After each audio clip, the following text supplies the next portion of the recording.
speaker is Shamiul Joarder, who is an officer of the Stop the War Coalition, but he's also centrally involved in the Enough Coalition, which is a network of Muslim and other activists campaigning precisely against the spread of Islamophobia. So, Shamiul Joarder.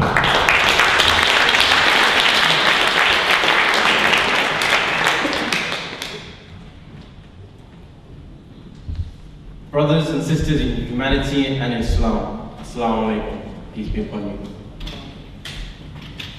When someone dies, it brings great pain and suffering to those nearest and dearest.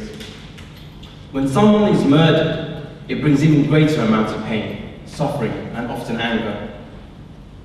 When the murder is particularly horrific, it affects family, friends, the local community, and sometimes even the nation. The media usually keeps us up to date with suspected criminals, and the public's anger is directed internally at the convicted murderers, not their families, not their friends, let alone the community. However, a month ago, we saw developments unfold. Another way, a way reserved to report incidents when Muslims are involved.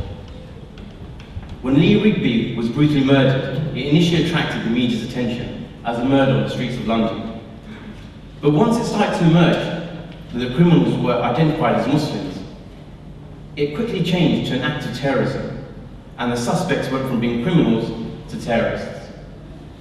The change of language from calling it a murder to an act of terrorism, from criminals to terrorists, just because they identify themselves as Muslims, are clear indicators of double standards in which the Muslims are regularly perceived and treated. Predictably, the media comes out with a rolling coverage, talking about how we're at a heightened level of threat.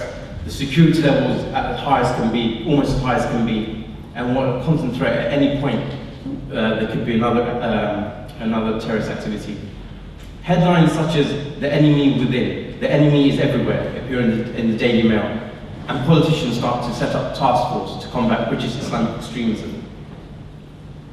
They even start to move the idea of new powers such as the Communication Data Bill, essentially allowing us all, but especially the Muslims, to be under constant surveillance, whether you're at school, college, university, at a charity.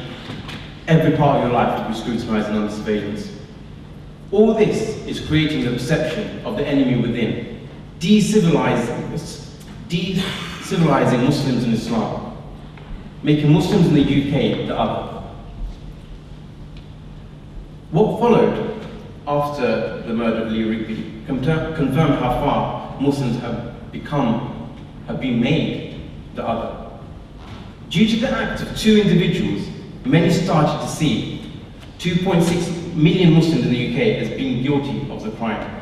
Just 24 hours after the murder of Lee Rigby, there were over 100 incidents attacks on Muslims, and in the weeks following, we saw arson attacks on mosques, leaving one mosque burned to the ground, another arson attack on an Islamic school where the students were actually inside. A bomb was even found outside of a mosque in Warsaw. At the same time, unfortunately, people took to social media to express abuse towards Muslims and Islam. But I ask you, where is the condemnation from the politicians on the attacks of Muslims? Where is the condemnation coming from the community, or even from a place that these criminals perhaps once went to at a social gathering, from random places? Where are the government task force set up to combat the attacks on the Muslim community? I've not heard any of such condemnation.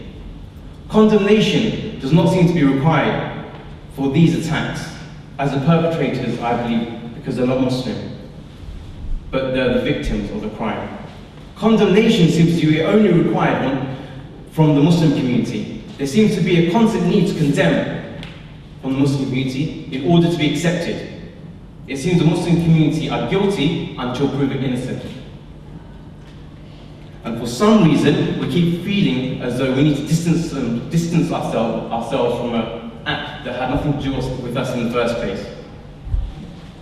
Sometimes there's an elephant in the room, but I'm glad to say that the elephant doesn't exist in this room.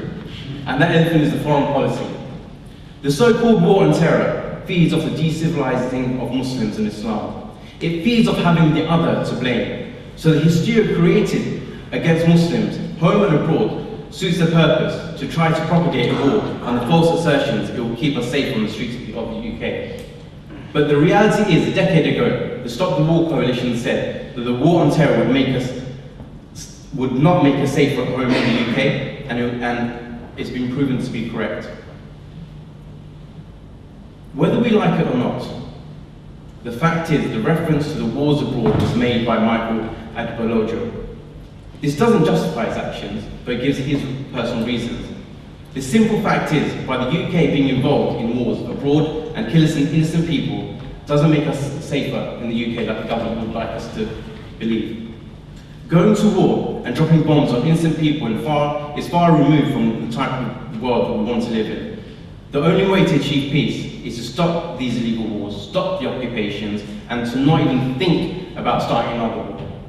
Let the world live in peace. Thank you very much.